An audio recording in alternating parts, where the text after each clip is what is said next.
kami Nurul Haq. Nah, di sini kita akan membahas tentang kurikulum merdeka. Sebelum kita memasuki acara kita, mari kita memperkenalkan tiga narasumber kita. Baik Kak, boleh perkenalkan dirinya Kak? Baik, perkenalkan, saya Fina Himiani. Dan saya Sofina Wahyumi. Dan saya Sinta Finisa Surman. Nah, jadi kan sudah perkenalkan diri nih. Mari kita masuk ke acara kita.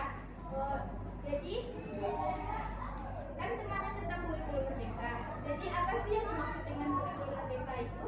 Baik, kurikulum merdeka ini kan perubahan kurikulum dari KTSP menjadi kurikulum merdeka.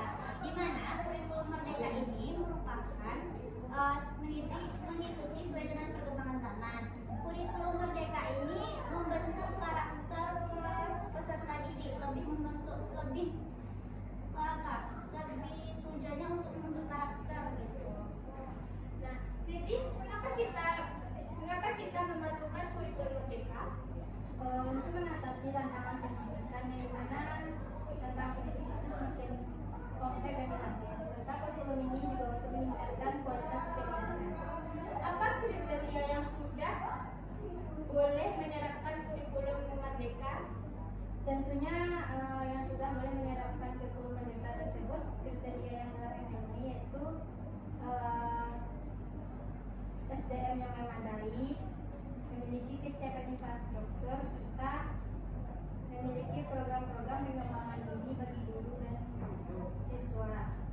Dan juga itu tuh bisa juga misalnya sekolah yang sudah fasilitasnya sudah lengkap gitu, gurunya udah paham dengan kurikulum merdeka itu apa sih gitu. Jadi bisa sekolah itu menerapkan kurikulum merdeka. Nah, jadi apa yang perlu orang tua siapkan ketika satuan pendidikan anak mereka menerapkan kurikulum merdeka?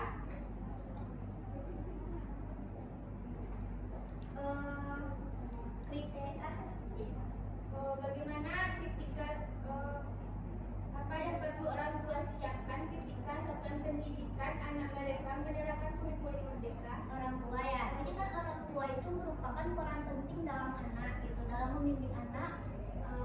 Misalnya karakter anak kan orang tua yang tahu dulu, jadi orang tua juga harus paham tentang apa sih kurikulum merdeka, biar nanti kan orang tua kan dapat paham tentang kurikulum merdeka, nanti orang tua bisa nyambung sama anak nanti bicara tentang kan sekarang belajar pakai tema ya, jadi nanti orang tua bisa mendampingi anak untuk lebih kayak paham tentang materi-materinya. Bagaimana kurikulum merdeka bisa terus diterapkan secara berkelanjutan? Dengan cara dukungan berbagai pihak, baik pihak pemerintah, sekolah, guru, serta orang tua, dan serta penilaian pelaksanaan hasil kurikulum tersebut. Nah, bagaimana bentuk struktur kurikulum dengan penerapan kurikulum merdeka? Struktur kurikulum merdeka ini lebih fleksibel dibandingkan kurikulum yang sebelumnya. Struktur ini mencakup pada mata pelajaran pilihan yang dapat disesuaikan dengan minat bakat siswa tersebut. Terus selain itu juga ada pembelajaran yang menekankan pada kompetensi dan karakter siswa. Apakah ada perubahan jam pelajaran dengan yang diterapkan kurikulum merdeka itu? Kalau untuk perubahan jam pembelajaran itu belum ada informasi yang menginfokan bahwa ada perubahan jam. Perubahan jam pembelajaran itu tergantung sekolahnya. Misalnya sekolah melakukan perubahan jam, oke, dia terapkan perubahan jam. Tidak semua sekolah menerapkan jam itu tuh kembali lagi ke sekolahnya masing-masing. Jadi perubahan struktur kurikulum ini berdampak pada jam belajar guru ya? Perubahan struktur kurikulum ini dapat berdampak pada cara mengajar guru tersebut, di mana guru mungkin perlu mengatur waktu dan metode mengajarnya itu.